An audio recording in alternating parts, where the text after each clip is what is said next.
trying to be patient. "Excuse me. David, you know what your father said."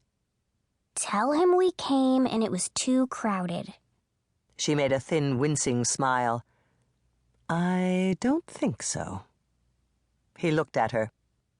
"We could dye some eggs ourselves and say that's what I found.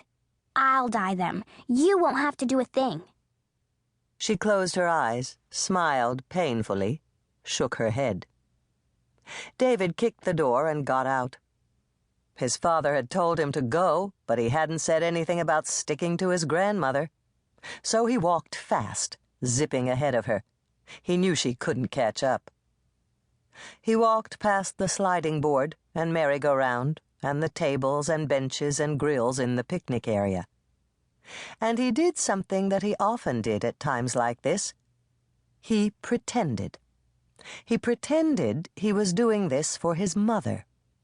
He pretended she was not lying in a grave in a faraway state, but that she had awakened him the next morning, while it was still dark, just as she had promised, and they had gone out to the lake to see the sun come up, just as she had promised.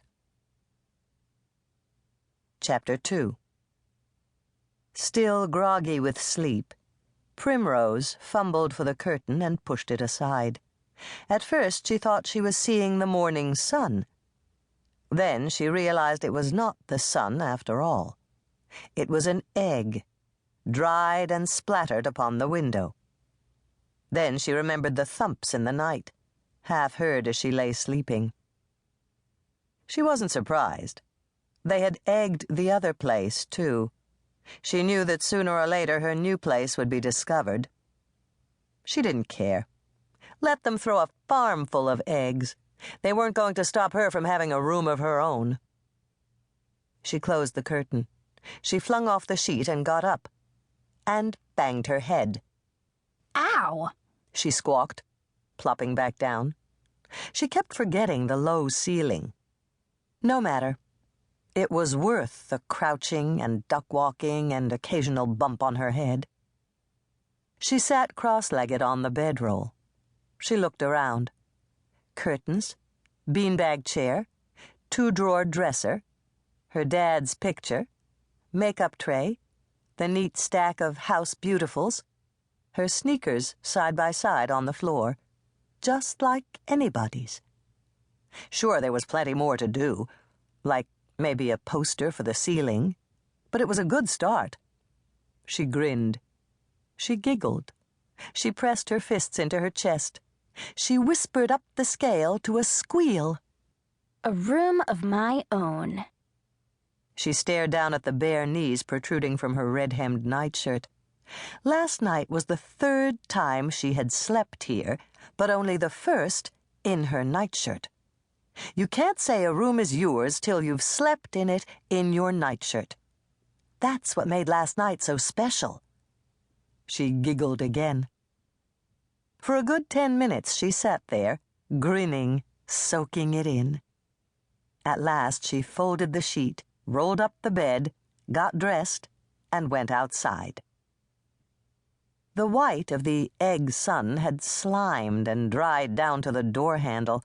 It looked like the silvery trail of a giant slug. Another egg splat yellowed the bumper. She stepped back to the street. From the inside, with help from the curtains and a little imagination, it was easy to call it a room. But from the outside, from any angle, there was only one thing to call it: a rusty, tireless 1977 Dodge van. A car. A junker. But that would change. In her mind's eye, Primrose saw a house-like paint job, maybe white with blue trim, and a little white picket fence, and a patch of grass, and a bird bath, and flower boxes for the windows. She pictured it for a little longer, and went into the house. The other house. Even now, 5 years after moving here, the size of the house surprised her. It was so small that upon first seeing it,